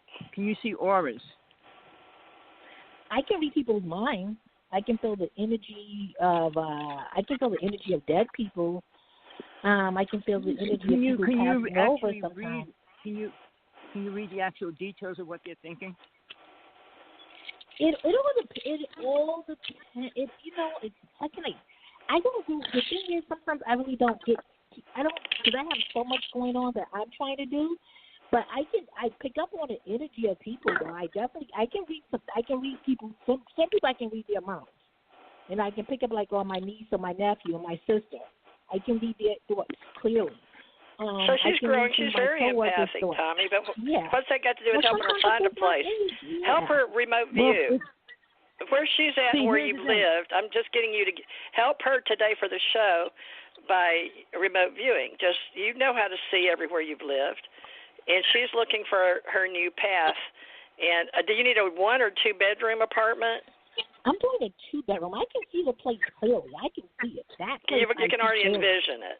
What you want. Well, even if you have to recolor. If you're going to stay in New Jersey, I think you should be looking up north. You're right. Or extreme south. And I think north would be much better because it's much cleaner, healthier. The energy up there is so different than southern or the eastern coast. The people up there are much different, much nicer in a lot of ways, more connected, more open. Jersey, from Jersey City, Bayonne, Union City, West New York, Weehawken, Guttenberg. All the way from North Bergen, all the way to Secaucus. It's a lot different. Can I give her your phone number so we can get the next call? Is it okay, Tommy? Because your personality, he's a public personality. And just call him and let him work on a map. He can take a crystal and scry for you like they do on the TV show Charmed. But he's an Indian healer, too. But he knows a lot of psychic abilities. But he can take a crystal on a chain and hang it over New Jersey map and help you learn how to do that, scrying. So his number is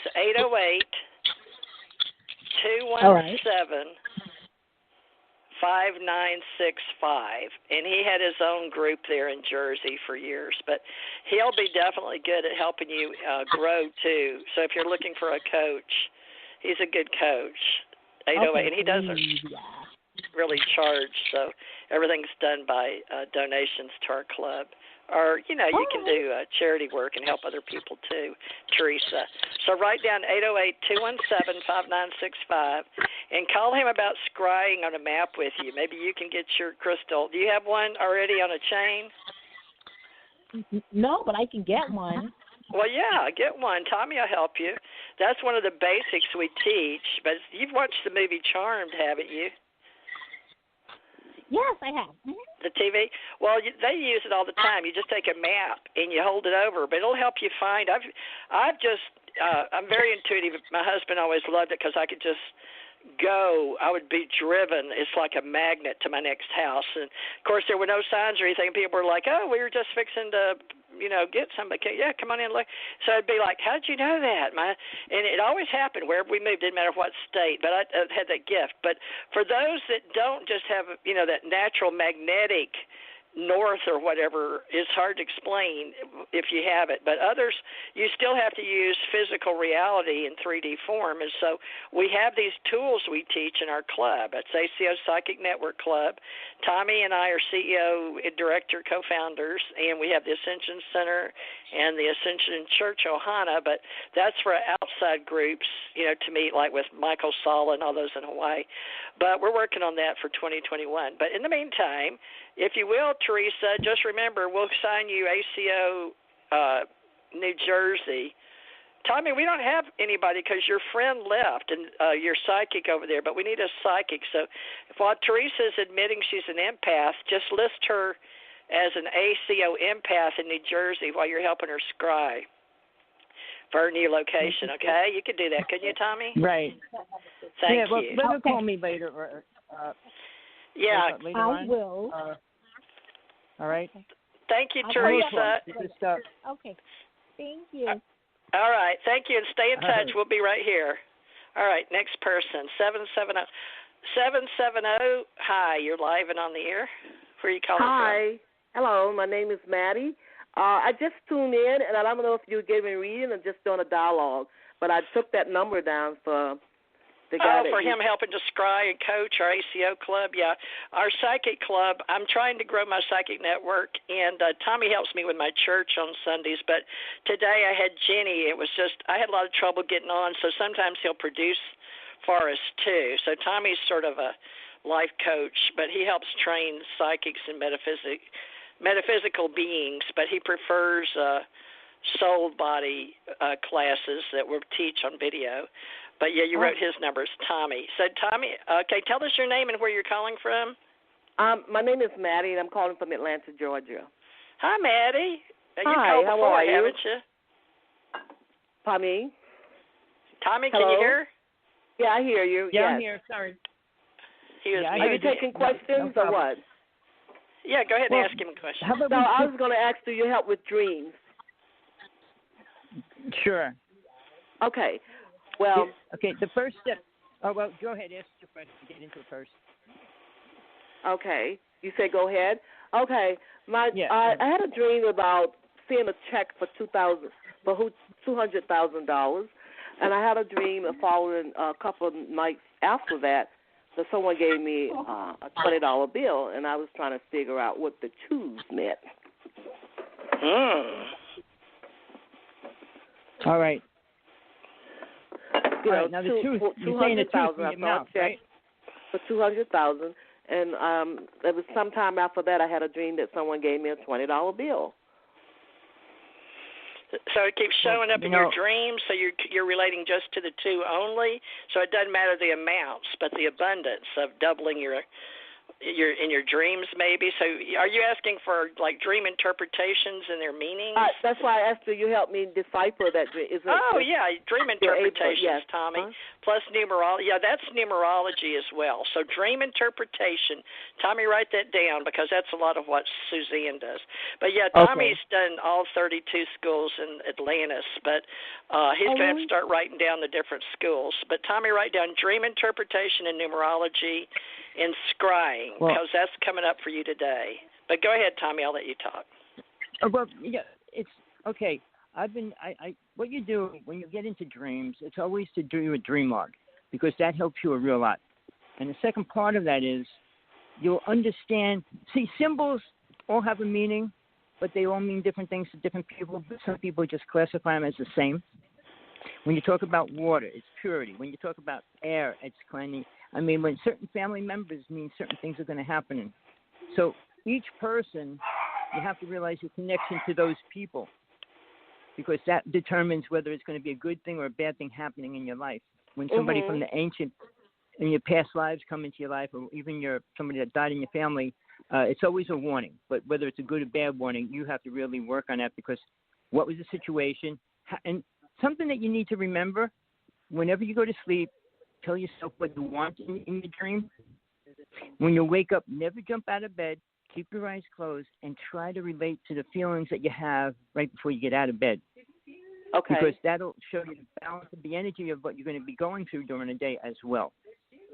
All right. Oh, okay. Because if you when you keep your dream log, it shows you, like, okay, you get up in the morning. Oh, my grandmother was in it.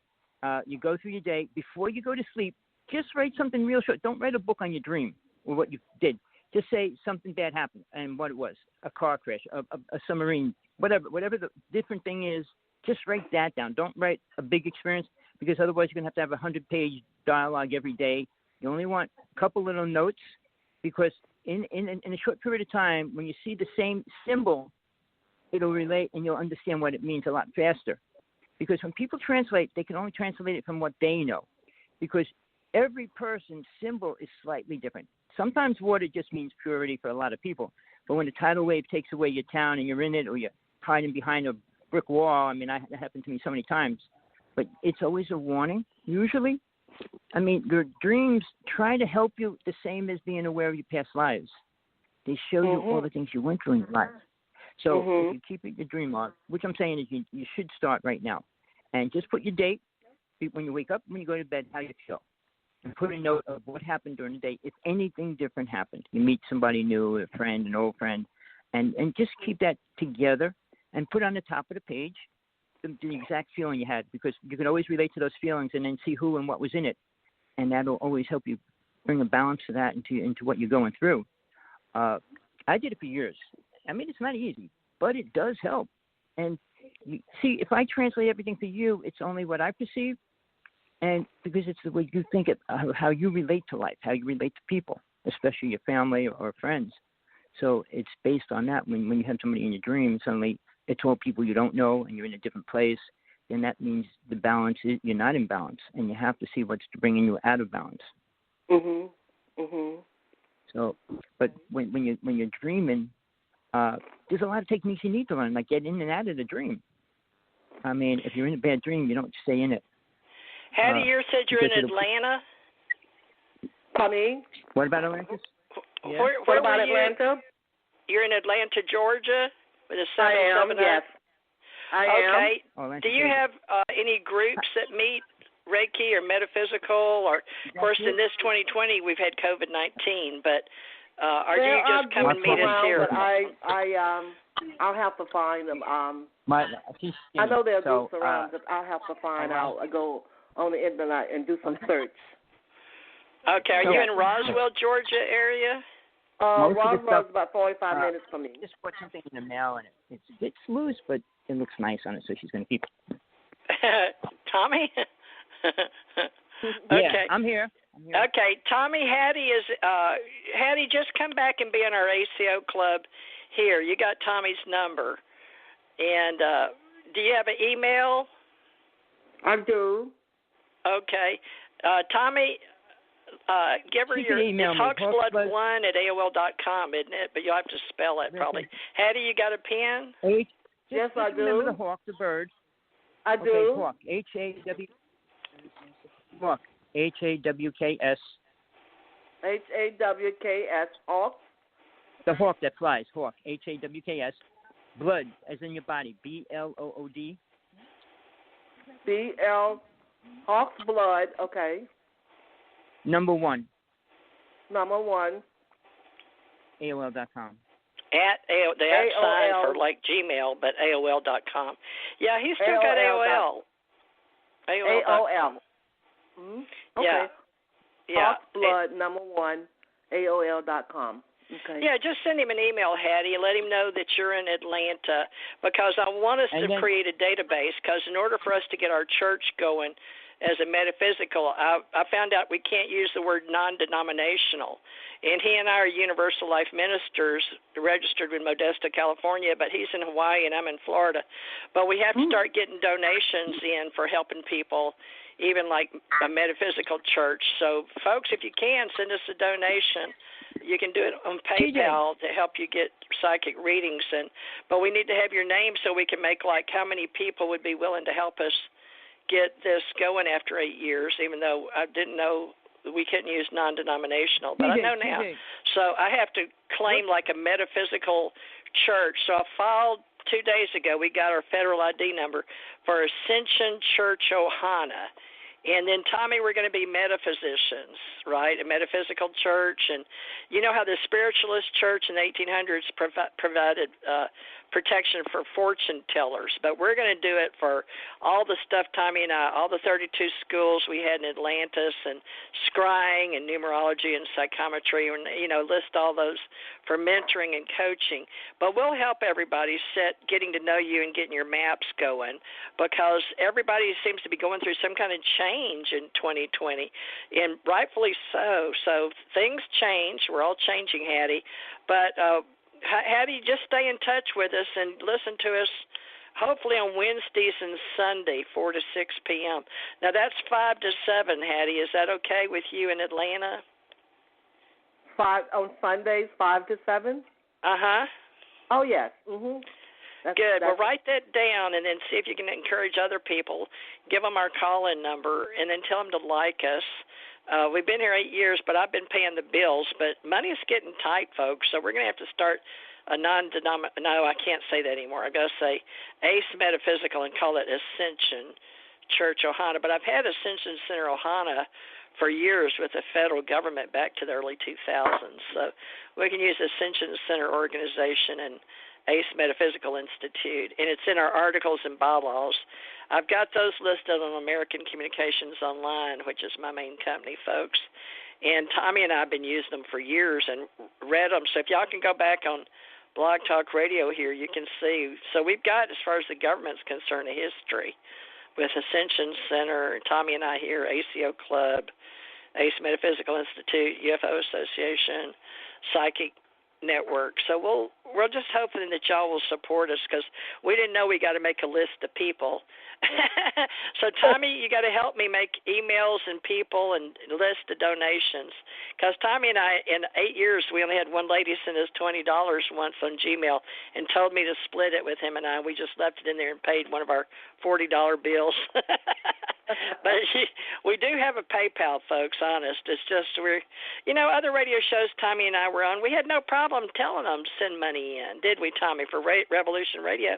But me and Tommy just didn't realize what all we got to do to make this work. So if y'all can help us any, we'd appreciate it.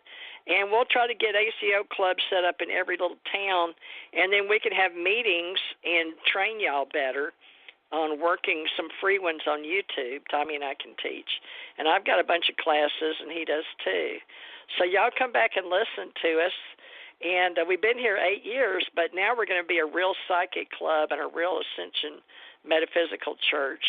Tommy's had a coven before, so it's not new to him, but we're going to do a metaphysical church now. But, of course, we do believe in God, nature's God, and big God with a big G. So we'll have stories on that. We'll have stories on the realms and the dimensions. And, Tommy, I did a really cool little thing. Tommy, did you find that teaching one on YouTube? Folks, Hattie, I want you to go look at it. One of his first teachings that I finally, after 8 years, I kept telling him, I want to do something on realms. So if you go, Tommy, did you pull it up? Yeah, I watched it. Yeah, is it the one with the drums or without the drums you watched? One doesn't without speak. The drums. Oh, you watched. Right, okay, is that the one with your picture on it?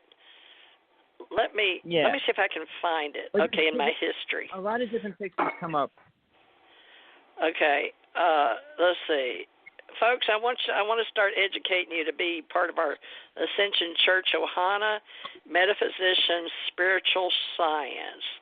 Now, it comes up on Spreaker, and we're on Spotify and iHeart, all the places. I pay lots of money out, actually, every month just to get us distributed. So if you talked on the show, you're part of the show. So Spreaker. But we're going to build this, and we're going to start working on getting a database of people with their email and what they can help us with a donation and give y'all more help to be self-sufficient and help you on using tools to help yourself, because they're out there. It's just how much do you want to believe and how much do you want to map and have tools. And we have Reiki and psychometry and tarot reading and obviously even water witching and using the L rods, which is what Jenny does, and then helping people find other people, and then being very intuitive and helping you find your places you want to live, and just helping everybody. We're going to do a lot more. Well, Tommy, do you have anything else you'd like to say? Because tell them about your show on Tuesday live, and then Wednesday we'll come back. Go ahead. Well Tuesday I do a show. You'd like to say, because tell them about your show on Tuesday live. Where's that coming from? We'll come back. I have no clue. That's weird. Somebody got me. Somebody recorded it and it's playing it back. Where's that coming from?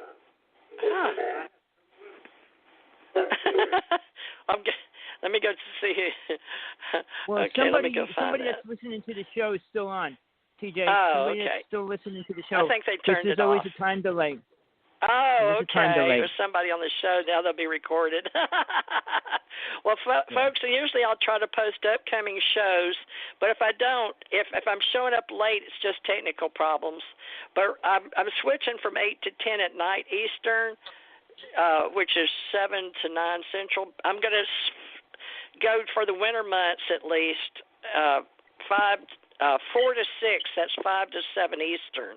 For all you regulars that like to call in and either be a part of the show, ask a question, or get a reading with me and Tommy.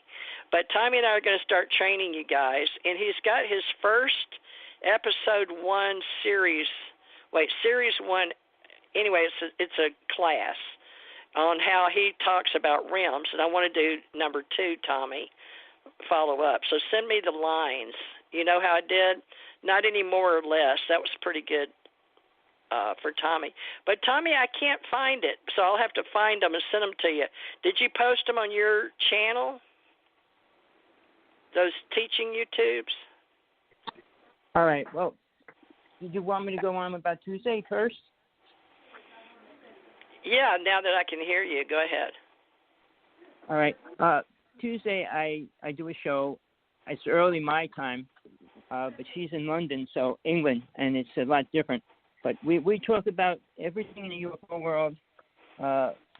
We do have information, the latest information we can. She's going through a lot of stuff from being abducted, and still is. So we're on the top of the line as far as abductees go. Most stuff on abductees isn't live and real and up to date. So if you're really interested in that at any level, tune in. We do on UFO. Oh, you're dropping off, and Tommy. What was it? You just dropped off or bent. I don't know what you did. I didn't do nothing. I just stand right here. Okay. Also, I know they've been having a lot of problems with phones. Everywhere during this. It's because so many people are home and using it. They tell me. Plus, they're rewriting code between Google, Microsoft, Verizon, TiVo, all the different big companies. They're in over their heads, and so they're having to rewrite it. Plus, it bends because everybody's using it. It's making the bandwidth thin out. It's not. I mean, it's unfortunate, but it's really hard for all of us in communications, folks, and on phone companies. So give us some time between all the Verizon and AT&T and the Sprint and T-Mobile and all of those with different companies. Well, Tommy, we've only got a few minutes left. Folks, you can join us, ACO Club or Ascension Center. You can go to AmericanCommunicationsOnline.com. My name's Theresa. I've got TheresaJMorris.com. Tommy. And I will be back here Sunday, and then you can look for us on YouTube, Tommy Hawksblood, Hawksblood1, Thomas Anthony Sinisi. He goes by Tommy Hawksblood Sinisi on Facebook, so look him up. And mine's TJ Morris Agency. My Theresa Morris is pretty much filled up, but I've got Theresa J. Morris, Theresa J. Thurmond, Thurmond Morris. And the reason is so many of my social media for all those years on my Gmail accounts were filling up with people, and they'd only let us have 5,000. So anyway, I started a bunch, but now I can't find them all. But people have me about 10 of my faces on different ones. But Tommy, I'm sorry we missed each other, but we'll do Tuesday, and then Tommy, how about 4 to 6 Wednesday? Is that okay? You're on mute. Sounds good. Okay. Sounds good. All right, Tommy. And then 2 people should email you or call you, but write their names down and then ask them to come back on Wednesdays and Sundays. And, folks, we'll come back, and then hopefully on Thursdays I may show up and do some readings too, Tuesday or Thursday, but for sure Wednesday and Sunday. So look for TJ Morris ET Radio, American Communications Online, and Theresa J. Morris is TJ, and Tommy is Thomas Hawksblood Sinisi on Facebook. And we'll keep trying to do what we can, and we love helping people coach, and we'll be making videos. So look for our YouTubes, too, please, on American Communication Online Broadcasting. If you're on the show, to go back and hear your part. Our TJ Morris Agency are the 2 I'm promoting, at least on YouTube. So I pay from Spreaker, so it goes from Blog Talk over to Spreaker, and then out to YouTube and Spotify and iHeart and Stitcher and all kind of big names out there to produce it and syndicate it. All right, Tommy, see you. You do Tuesday, folks. He'll do an alien show with Tina Bird out of UK on Tuesday. What time, Tommy, Tuesday on YouTube? Well, it's 9 a.m. Hawaii time. Oh, so it depends on where they're at. So he's 4 hours. It's 6 p.m. right now in the Panhandle in Gulf Breeze. What time is it in Hawaii, Tommy? Oh, I don't even know. It's like 2 p.m.? 2 o'clock. Yep. All right, so we're on 4-hour difference. Normally we're 5 hours, but spring back, fall backwards.